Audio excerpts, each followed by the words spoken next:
বিসমিল্লাহির রহমানির রহিম। প্রিয় নবম শ্রেণীর শিক্ষার্থী বন্ধুরা, আশা করি তোমরা ভালো আছো। আমি ভালো আছি আলহামদুলিল্লাহ। গত ক্লাসে আমরা বাস্তব সংখ্যার শ্রেণীবিন্যাস থেকে মূলদ অংশ নিয়ে আলোচনা করেছিলাম। মূলদ অংশের একটা পার্ট আমি পূর্ণ সংখ্যা নিয়ে আলোচনা করেছি।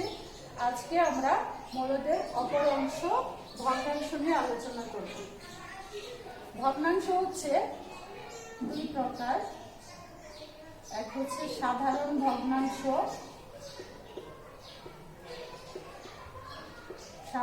ভগ্নাংশ, আর অপরটা হচ্ছে দশমিক ভগ্নাংশ।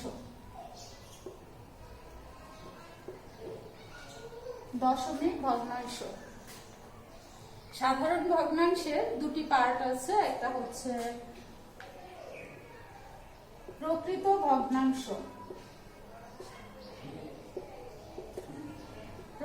ভগ্নাংশ, আর হচ্ছে অপ্রকৃত ভগ্নাংশ।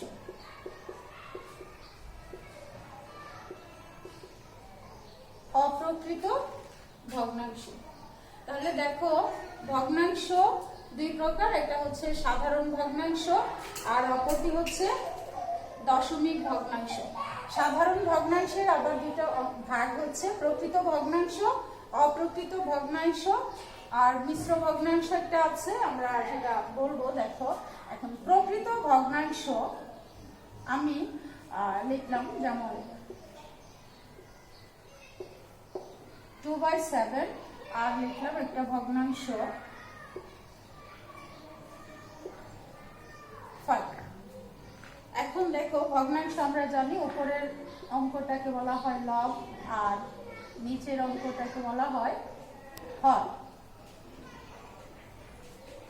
তাহলে এখানে আমি দুইটা ভগ্নাংশ লিখলাম, একটা হচ্ছে 2/7 আর অপর ভগ্নাংশটা হচ্ছে 9/5। এখন দেখো, আমি চিহ্নিত করলাম একটা ভগ্নাংশ প্রকৃত ভগ্নাংশ আর হচ্ছে অপ্রকৃত ভগ্নাংশ। এই লেখাটা দেখে তোমরা কি সংজ্ঞা বলতে পারবে যে প্রকৃত ভগ্নাংশ কি আর অপ্রকৃত ভগ্নাংশ কি? দেখো, প্রকৃত ভগ্নাংশ হচ্ছে 2/7, মানে লব ছোট আর হর বড়। আর অপ্রকৃত ভগ্নাংশ হচ্ছে 9/5, মানে লব বড় হর ছোট। তাহলে সংজ্ঞাটা কি দাঁড়ালো? যে ভগ্নাংশের লব ছোট হর বড়, তাকে বলা হয় প্রকৃত ভগ্নাংশ। আর যে ভগ্নাংশের লব বড় হর ছোট, তাকে বলা হয় অপ্রকৃত ভগ্নাংশ। আশা করি প্রকৃত অপ্রকৃত ভগ্নাংশ তোমাদের আর কোনো সমস্যা হবে না। এবার আমরা দেখব দশমিক ভগ্নাংশ। দশমিক ভগ্নাংশটাও দুই প্রকার। এটা মুছে দিই।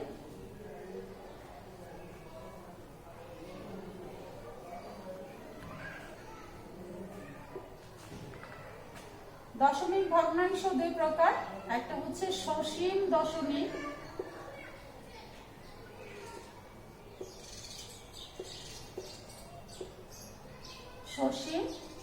আর অপরটা হচ্ছে অসীম আবৃত।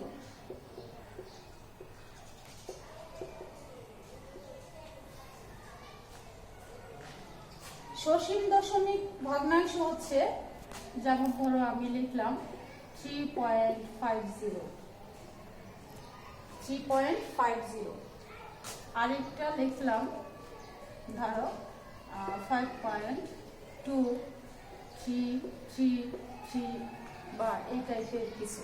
হ্যাঁ, এই যে সসীম ভগ্নাংশ হচ্ছে যেমন 3.50, দশমিক বিন্দুর পরে 50 দুইটা অঙ্ক আছে, অর্থাৎ সীমিত সংখ্যক অঙ্ক থাকবে। সেটা হচ্ছে সসীম দশমিক ভগ্নাংশ। যে দশমিক ভগ্নাংশে দশমিক বিন্দুর পরে সীমিত সংখ্যক অঙ্ক থাকবে। এটা আরো বড় হতে পারে, যেমন 1.2053 বা যাই বলো, 0.2132। এই যে একটা, অর্থাৎ অঙ্কের সংখ্যা কতটা আমরা আমরা গণতে পারি বা নির্দিষ্ট করে বলতে পারি।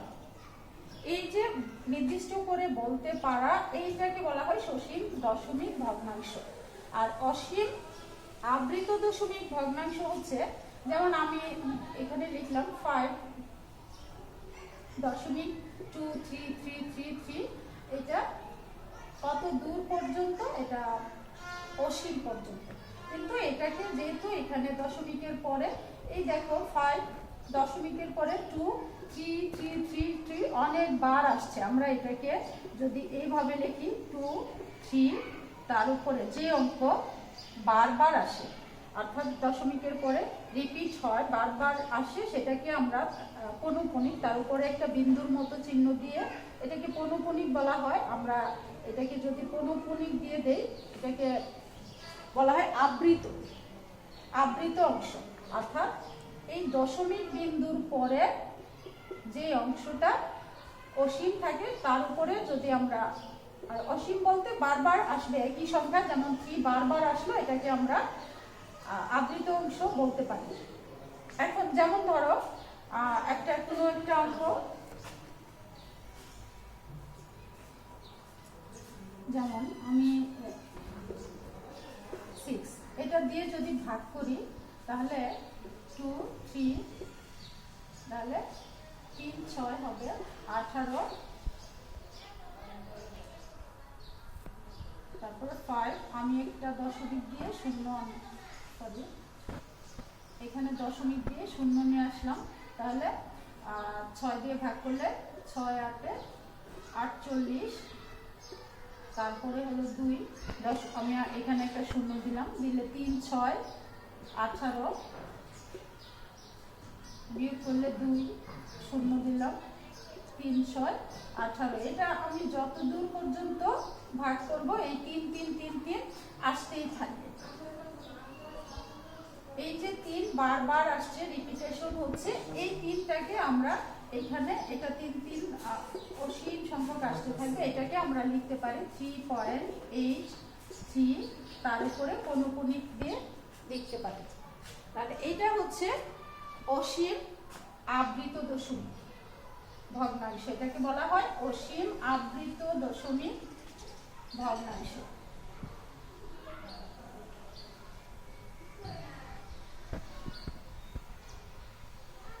এখন আমরা যেটা দেখব যে সাধারণ ভগ্নাংশকে দশমিক ভগ্নাংশে পরিণত করা, আর দশমিক ভগ্নাংশকেও সাধারণ ভগ্নাংশে পরিণত করা। এখন আমরা একটা সাধারণ ভগ্নাংশ দেখি।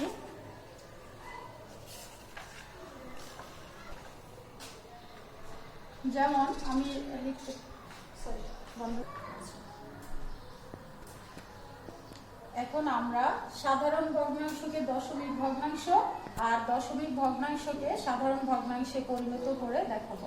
দেখো এখানে আছে 3/11, এটাকে আমরা যদি দশমিক ভগ্নাংশে প্রকাশ করতে যাই, তাহলে আমাদের যেটা করতে হবে সেটা হচ্ছে যে 11/3। যদি ভাগ করতে যাই, 3 তে তো ভাগ যাবে না, আমরা একটা দশমিক দিয়ে শূন্য নিয়ে আসি এখানে, তাহলে 11 দিয়ে যদি 30কে ভাগ করি, তাহলে 11 দুগুণে 22, বিয়োগ করো, থাকলো হচ্ছে 8।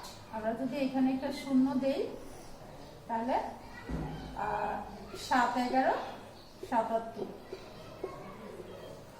থাকবে 3, 3-এর এখানে শূন্য দিলে 3 11 33, সরি এটা 2 দিয়ে দিল, 11 দুগুণে 22, এটা কাটটা ফলাফল